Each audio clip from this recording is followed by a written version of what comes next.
Hello, everybody. Welcome back to the Fresh Focus podcast. We are now on episode 11, which means we have been quarantined for a long time. But today we have a special guest. We've recently done a short documentary with him, documenting his last fight. He's a professional boxer. His name is Arnold Gonzalez. Right around when he started his pro career, he had the opportunity to come out to LA and train with Manny Pacquiao. We're going to get into that. We're going to get into his start of his career, an upcoming fight he has, and just kind of the mindset of a boxer and just kind of everything he goes through with training and all that. Should be pretty interesting for any athlete. I mean, boxers are the best in shape, amazing mental athletes, so there's definitely something to take away from this. So stay tuned. 11th podcast coming up on the Fresh Focus Sports Podcast. So Arnold's a professional boxer. He's from Harlem, but he's out here in Los Angeles training out of the WildCard gym. He's 4-0 as a pro. He's recently just booked his 5th fight. So we'll talk about that, or he has the date. And we met while he was training with Manny Pacquiao a couple of years ago. He was his sparring partner, kind of coinciding when he was starting to become a pro. So early on, he was with Manny and WildCard. So we're going to get into that. We'll talk about the doc that we filmed with you and just what you've been doing during the quarantine. So what's up, dude? Thank you for sitting by that intro. Of course, man. No doubt. Thanks for having me, bro. Yeah, no doubt. So first things first, just for people that aren't familiar with your story, just talk about how a kid from Harlem is out here in LA living the professional boxing dream right now. Yeah, man. So it's crazy. Long story short, started off as an amateur boxer in New York and fought locally, fought nationally, and built my way up in the rankings in the amateurs and took a leap of faith coming out to LA. I was working with George Foreman III and owner of Everybody Fights at the time. He flew me out to LA. I impressed a lot of people out here in LA and got offered to spar the legend, the icon, Manny Pacquiao. It just happened like that. Met some good people during the camp. Got well connected, and everything was falling into place. Everything fell into place, That's dope, man. But like in terms of that, but how did you actually like the start of boxing? Like boxing's not a route not everyone takes, Like you were just training me at the beach the other day for the first time. I was saying I didn't throw hands basically my whole life. So like what how did you get into throwing hands right away? How did that become part of your your day-to-day routine? It started as an activity, just as an activity to stay busy, and then eventually I was good at it. I was naturally good at it. It's funny. I remember back like in 3rd, 4th grade in elementary school.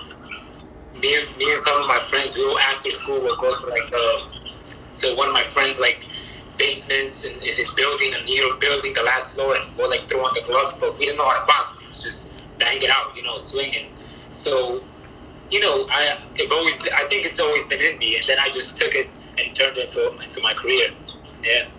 And that's dope. Just talk about where you are right now. I know you're 4-0, but what does that mean for a boxer, like in terms of the early stage of your career, and what are you looking to accomplish with these next couple of fights? So I'm 4-0 right now as a professional boxer. Still early in my career.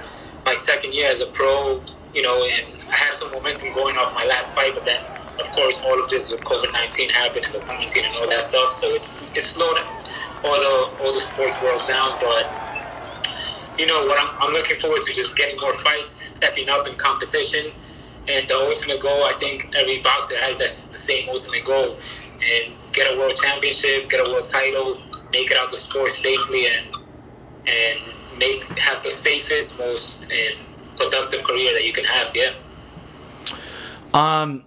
Coming out here, I know I've asked you this before. I'm sure it gets somewhat annoying because you're kind of stuck at the hip in terms of a little bit with Manny, and that's just how we met. But, that interests people, and I know I've asked you this before, but when you sparred him, what were those first moments like in terms of adjusting? Was it like, I've heard basketball players say like, after like a couple of possessions, it's not their hero anymore. They're not playing Michael Jordan or Kobe Bryant anymore. They're just locked in on their craft. So when you sparred Manny, how did that go? So it's funny. I remember when I sparred him for the first time on Christmas Day. It was Christmas Day 2018, and I showed up to the gym an hour before Manny. I was there with Freddie Boach. It was just me and Freddie in the ring, in the gym, and I was warming up, shadow boxing, and I felt very confident. I felt so good.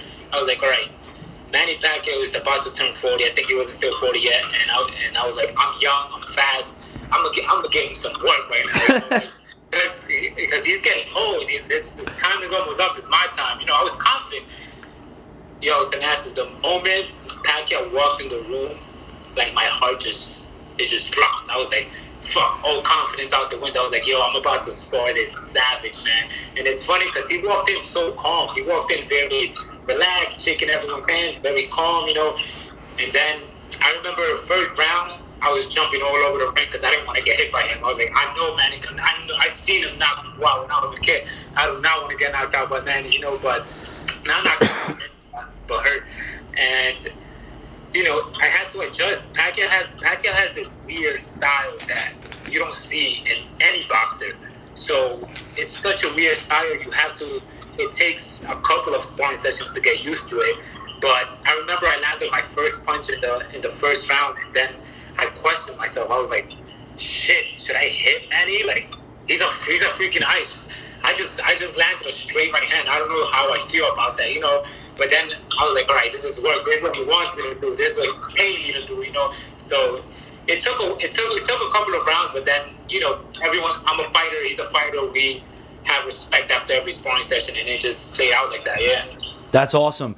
It's not that long ago. Like, when you look back on that, like, yeah, like, that's less than 2 years ago. We're not even at Christmas 2020. So, like, right. Your life has changed a lot in that sense. And just in terms of, even if it just credibility alone, like, can you talk about that in terms of, like, the notches in your career where you've seen, like, what did that do for your career in terms of, like, the credibility?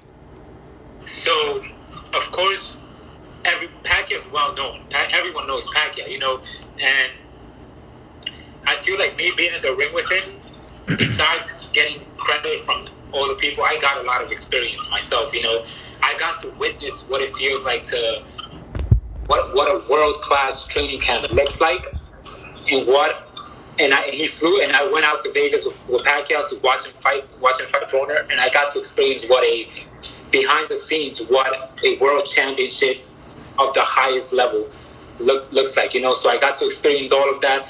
And in the boxing world, a lot of people started recognizing me just because I was sparring Pacquiao. And not only that, I was doing good against Pacquiao. I was holding my own ground. Also, George Kambosos Jr., who's a very top fighter right now, he was also in the camp, and I was getting work with him too.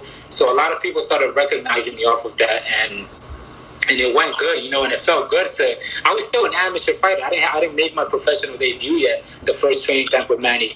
So when I remember going to the MGM Grand for my first time, and people would stop me for like pictures and be like, yo, you were sparring Manny, yo, Arnold, this guy's a real, I'm like, I don't even have a professional fight yet, but I'll give you a picture, sure, Yeah. And it felt good. People in the boxing world really started to know me, and I made some noise before becoming a professional, Yeah. That's awesome, man. Yeah. That's awesome. And in terms of your career, how did you see that? Again, I feel weird because I've asked you all these questions in person, but like, right.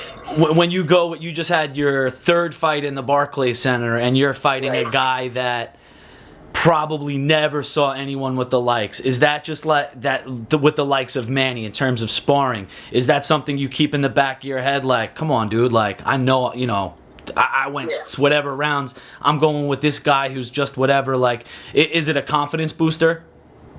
Right, and 100%, yeah. So knowing that I've been in the ring with one of the best southpaws of all time, period, because Pacquiao is up there with one of the best southpaws of all time, Yeah, it gives me an edge. It gives me like a mental edge, just thinking like, all right, man, I hung in there. Even though we were sparring with 14-ounce gloves and we're fighting with 8-ounce gloves, I hung in there with a savage in there, one of the best fighters of all time. This guy does not compare to Pacquiao.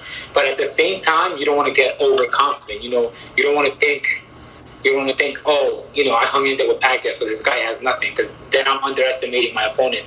So yes, it gives me that advantage, but I don't rely on it to the point where that's gonna make me win the fight. You know. Yeah, for sure.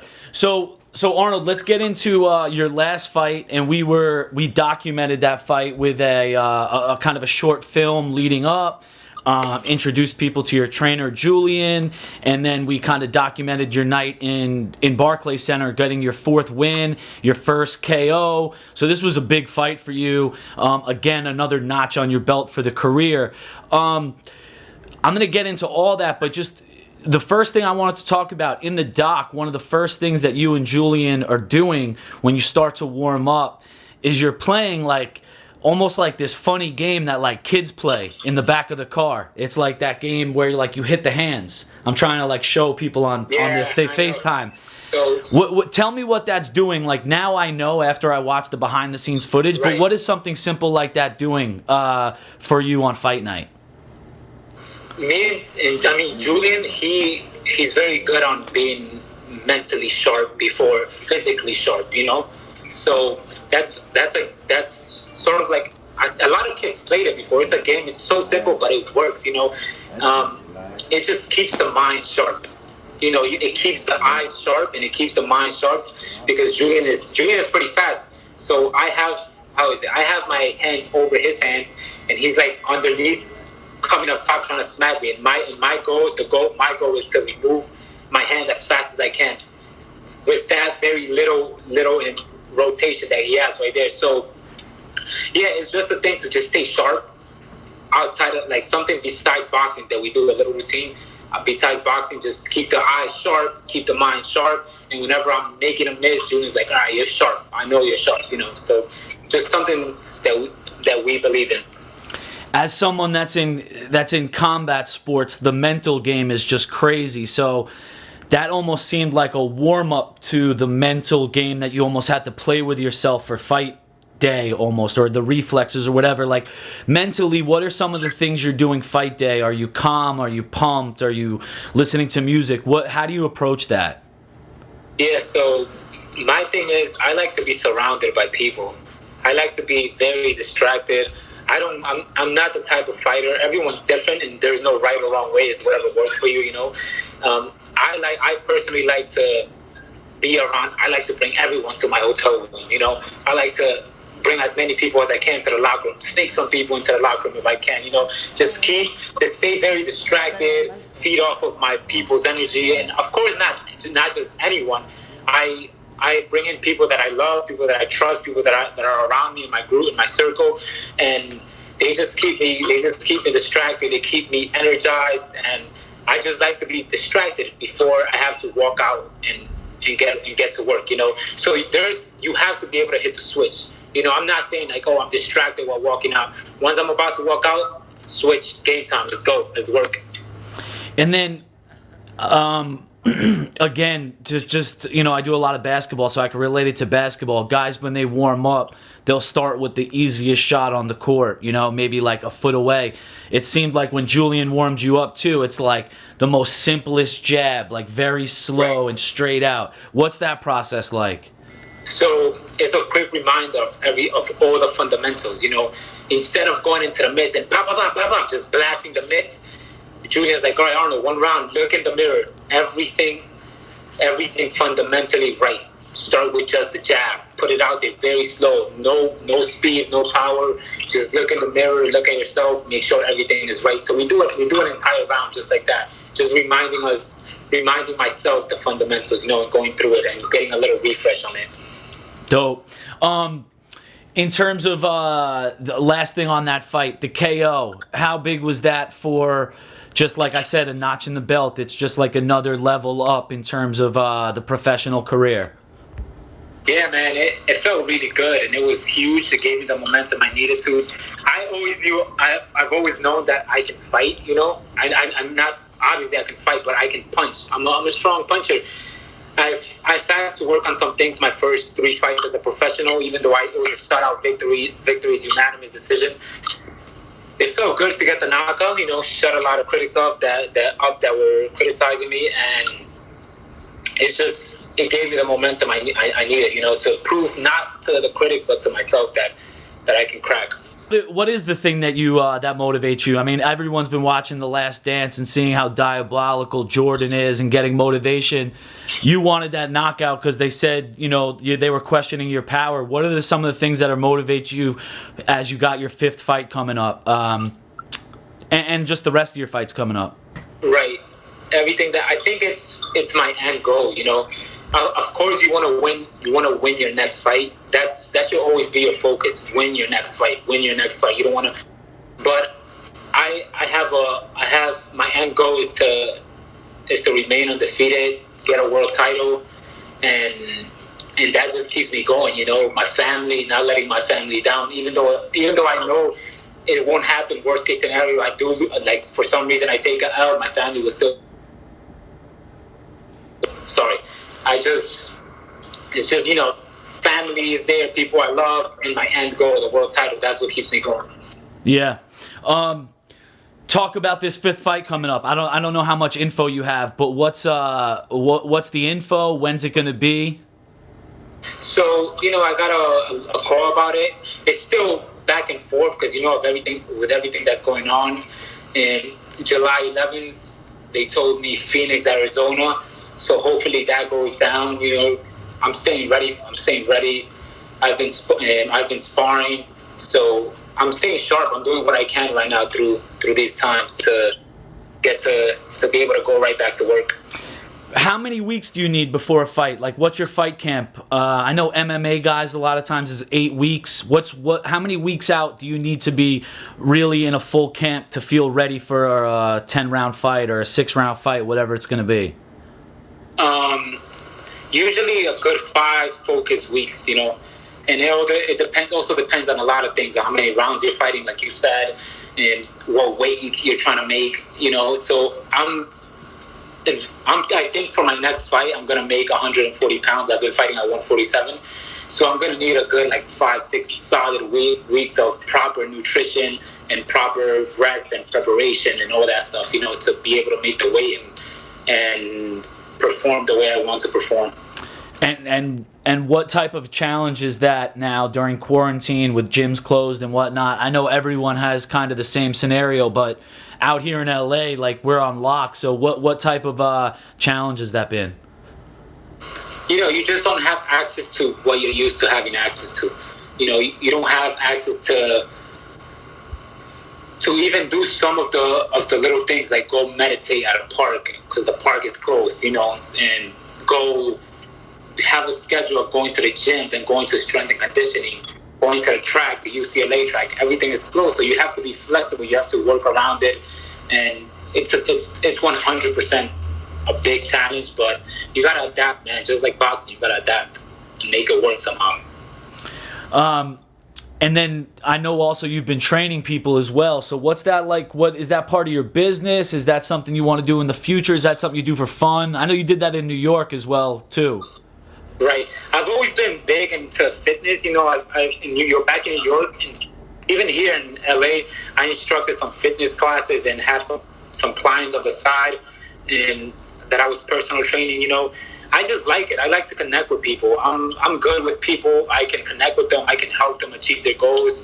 It's just something I actually enjoy doing, and that keeps me busy outside of boxing. So why not do it and make it? And obviously makes a little money outside of boxing too, Yeah. Anything else that I missed out on? Nah, man. I think we covered a lot of the stuff. Yeah. Talk about just in terms of your style in boxing, just actually down to the nitty gritty here. I know I follow you on IG, so I've seen you post a picture of Mayweather and kind of showing how you have a similar stance in terms of using that shoulder roll. To actually get into the minutia of boxing talk about your actual style for someone that hasn't seen you fight. Right. So I feel like I don't have one style.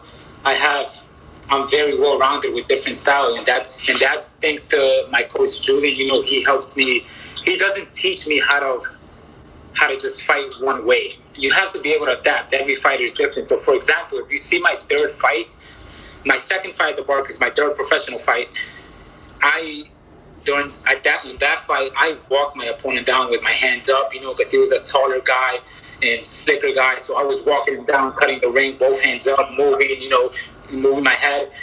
My last fight, I had more of a shoulder roll style. I feel more defensive, just like that. And yeah, you got to be able to switch it up. I think a good fighter should always have multiple styles and be able to switch things up. And then, do you know your opponent, what style you're going to be facing, or do you just have the date right now for the next fight? Right now, I don't have an opponent. I have the date. So how it works in boxing, and they give you the date, then they look for an opponent. They send your team some opponents, and you approve of the opponent. You see what fits you, what fits your style good, or what challenge you want to take, if you want to step up and fight this guy. So we're waiting on opponents right now, and we're looking for a test. My next fight, I want something that is gonna bring out the best in me, and in the best in me, I need someone that can actually push me and test me. And then just kind of talk about your trainer, Julian. I mean, he's world class. I've seen him in action. It's really impressive to see him coach and train you. Matter of fact, when we had the wire on him, we caught him giving you the instructions on how you got your KO in the last fight. So what you guys worked on in camp worked to a T. So just talk about Julian, how world class of a trainer he is. Julian he's been with me since my first professional fight, and I've watched him before I started training with him, and he's very focused on the smallest detail that the normal human eye can't pick up on, So that's what I think makes him very special. He's just, his attention to detail is by far one of the best that I've seen in the sport when it comes to a coach. So you gotta trust it, and not only that, when someone tells you something, when a coach tells you something, it has to make sense, right? You gotta be able to process it like an equation, like a math. It has to make sense. It has to add up. So it's the same thing. Like, for example, my last fight, he was telling me it was jab to the body, thin and down low, come up with an overhand right. It adds up to a good result. Everything has to make sense. It has to make sense, and yeah. Awesome, man. All right, man. We'll definitely check in. I know we're going to be filming some content leading up to your next fight, so we'll definitely flood that content on our page. Appreciate you coming on our podcast, bro. Thank you, bro. Appreciate it. All right, you want to give a shout out? There's a lot of people from your people in here. Yeah, I can't read Spanish, so go ahead. A lot of ecuatorianos in here. Hola, mi gente de Ecuador, ¿cómo están? Muchas gracias por ver mi Instagram Live. Espero que todos estén bien y voy a Ecuador pronto. Espero verlos allá. And someone asked me how much money I make in a fight, man. That's personal, man. Come on. That's my money, man. Wait, they don't make that public information? What happened? Don't they make that public? Or is that just... Yeah, it's public. But it's public once you're, like, you're making, like, 5 million, 6 million. Got it. Like, it's in the MMA world, bro, it's public straight up. Really? Yeah, even... Yeah. I think it really depends. It really depends on the promotional company, the network that's playing the fights or something like that, Arnold, let me ask you this question that Owen just asked, because I think it's important. What's it like for you to represent Ecuador? Oh man, it's a big responsibility. I think it's a big responsibility because there's not many Ecuadorian fighters. There hasn't been too many top Ecuadorian fighters, and I have a whole country behind me. Not at the moment, but I'm slowly building that country up, and eventually I'm very confident that I will have the entire country behind me someday, and I have to represent them good, man. I love Ecuador. I have to represent them good. Yeah, and your dad's down there. We put that in the doc. He called you from there before the last fight, right? All right, I love you. Yeah, so my dad lives in Ecuador right now, and he calls me from over there. He checks up on me. He gives me advice. So, yeah, he always tells me, don't let us down. I'll beat your ass up myself if you let us down, yeah. All right, last thing before we're going to let you go here. Someone, I think Chris it was, but the comment dropped up. Leave us with your top 5 boxers. Just your personal. You don't. It's not like, ranking the best boxers of all time. Just, your list. That's tough.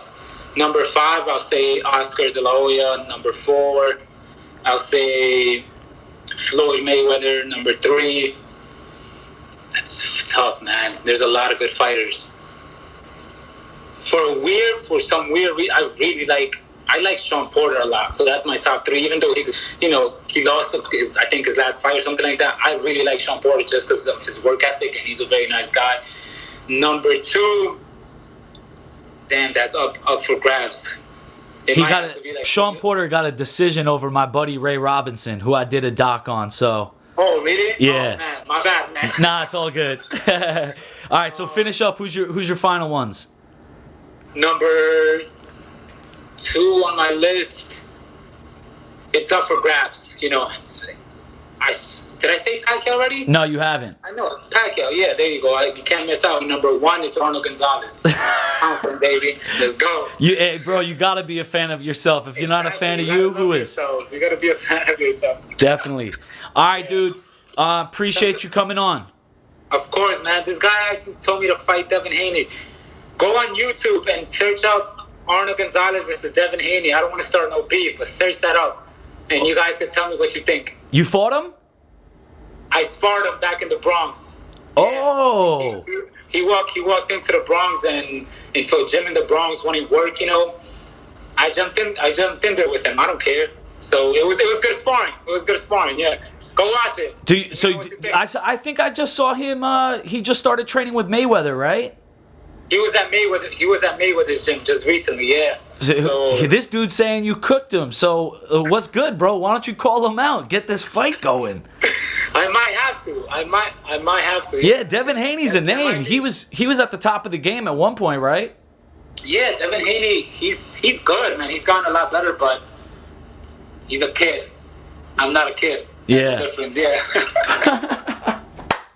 I love it, bro. All right, yeah. Awesome, man. So everyone stay tuned because we're definitely going to have more content leading up to Arnold's next fight. Yes, sir. And this time, thank you, bro. And this time we're going to have it transcribed in Spanish for the people in Ecuador. Muchas gracias por todos los ecuatorianos que estaban viendo. Muchas gracias. All right, everybody. Peace. Thank you for bringing in. Thank you. Peace. Of course, no problem. Thank you, bro. See you soon. See you.